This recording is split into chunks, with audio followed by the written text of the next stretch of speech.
Hello everyone, welcome back to my channel. Today I have a bit of a different card to share with you, as this was for a challenge that I did with two of my crafty friends. We've all been feeling like we're in a little bit of a slump lately, and my friend Emily suggested that we do a little challenge between ourselves by selecting a topic, an occasion, and a craft technique.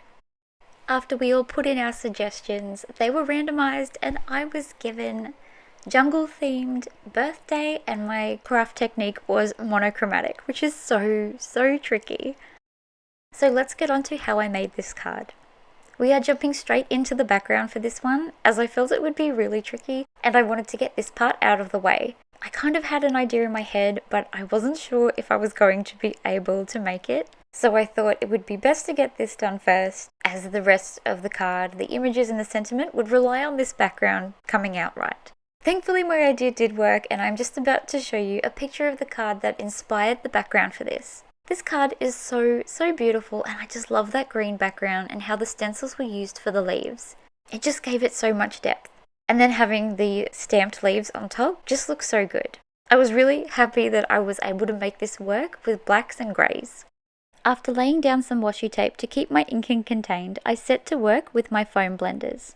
The colours I use for this background are Black Soot Distress Oxide ink and my Hippo and Manatee mini inks by Lawn Fawn.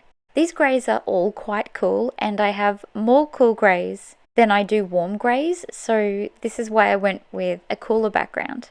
Just like all ink blending, this looked a little bit messy at first, and you could see, I guess, the little square shape of my ink pads all over this, but it just took a bit of time and a bit of patience, a lot of back and forth, a lot of only using a little bit of ink at a time, and after a while this really came together.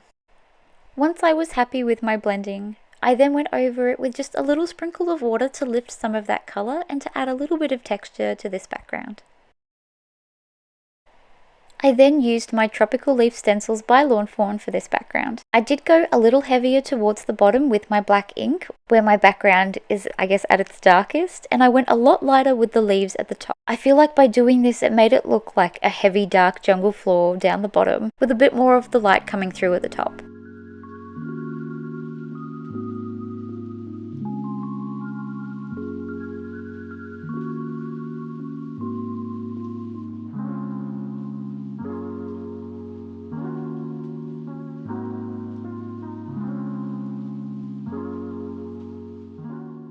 Once my leaves were done, I then removed my tape for the last time before sprinkling some white gold watercolour pigment all over the card front.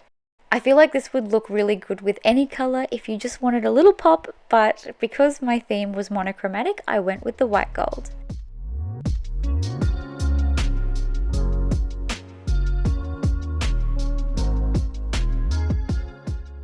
I set that aside to dry, as it is now time to move on to stamping out my images. Today I'm using some stamps from the Two Can Do It stamp set, and my sentiment will be inspired by one of the sentiments from my Wild For You stamp set. Now moving on to colouring, and as I mentioned before, I'm doing all cool greys. So I did a little scribble of all my greys on my cardstock first, as I know that there is a warm grey hiding in there, but I can never remember which one it is. I make sure I put that one well off to the side so that it doesn't get mixed up and ruin my colour scheme. These are just my cheap alcohol markers, so I'm not sure if it would be helpful for me to tell you what the colour names or codes are, as I'm sure they differ between all brands. But I did make sure that all of these markers that I used today were cool tones. Colouring in these is fairly simple. I have done a few monochromatic cards now, and it is kind of just like colouring any other image. You just have to colour in with the lighter colour, do the shadow with the darker grey, and then blend them out. So while I'm here and colouring in, I thought I would tell you what has been happening, as I haven't done a video in what feels like forever. So much is going on in my life at the moment, and things just got a little bit wild. My son had his first school holidays, so I knew my video schedule would be totally interrupted by that. I just wasn't expecting everything to get quite as chaotic as it did. I do find it fairly tricky to adapt to new routines, but apparently I did pretty well in adapting to him being at school. I had a perfect routine to do my filming, my voiceovers, my blog posts, sharing photos. It was really tricky to work out when to do voiceovers and when to film with the kids at home in between our day outs and everything I had planned for them, but it was so worth the interruptions because I think he had a really great first holiday. On top of that, if you follow me over on Instagram, you would know that I had some not terrible but not great health news lately for myself and then a couple of other people who are very dear to me. And having all of that news at once kind of just throws a spanner in the work for me so bad. And as much as crafting is my happy place and my escape, I was honestly having a really hard time getting into it. And then just as I was feeling like I could get a handle on everything, I opened my laptop and the screen died. Out of nowhere, it hadn't shown any sign that it was on its way out. It just would not work. My keyboard would work, it would light up and it would respond to everything, but the screen just would not work for me. So it has been off for repairs. It's really the only way I can do videos is with my laptop. I'm currently working off my husband's, which is near impossible as he needs it around the clock for his job. So even just trying to sneak in a little voiceover or importing all my videos, it's just almost impossible. There is just so little time to do it. But my laptop is due to come back this week, so hopefully I will have everything back in order and I'll be able to share videos with you more frequently. I'm really missing out on doing these videos. I have a few cards that I have made and those videos are just waiting for me to edit them so that I can share them with you. Over the last few weeks, I've rarely checked my YouTube app at all because it's all down. All my numbers are down, my views are down because I haven't been sharing anything and it was just too stressful to look at. But I have noticed that I've had a few new subscribers and I feel so terrible when new people join when you're having just a crazy moment in your life and things aren't going as smoothly as they usually would. So if you're new, hello, and I promise things will be getting back to normal soon and there'll be plenty more new things for you to watch.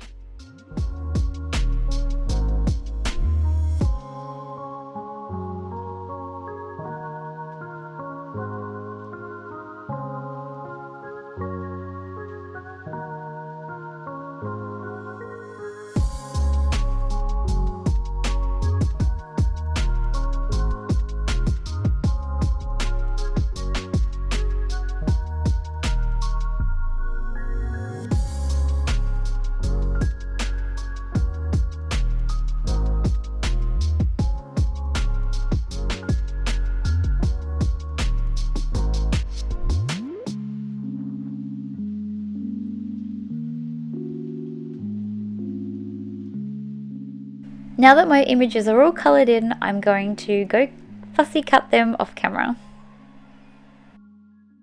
After playing around with the arrangement of my images and when I'm happy with where things are going to go, I then glue down some of them that are going to be, I guess, in the background. I'm going to have some of the other images popped up with some foam squares to give this card front even more dimension.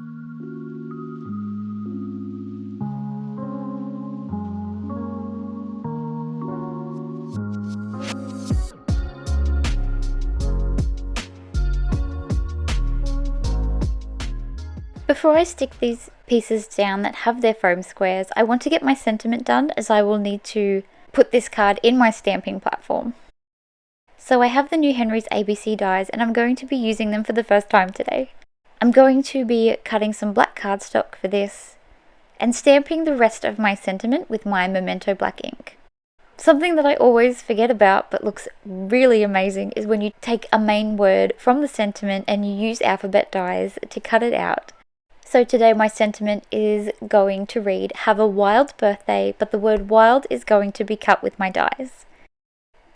Before I stick that into place, I'm also going to be sticking down my images with their foam squares. I really love setting the scene in this card. It was so much fun to hide the big cat in the leaves and have the toucan up on his branch. And here I am doing what I always manage to do with my foam squares. These old ones are a little bit stubborn. The backing is really hard to remove, so I find just doing them all in one go makes it a lot easier. I always put them off to the side, but never far enough, and I always manage to lean on at least one of them and get them stuck to my hand. So I'm very carefully trying to remove this letter without bending it.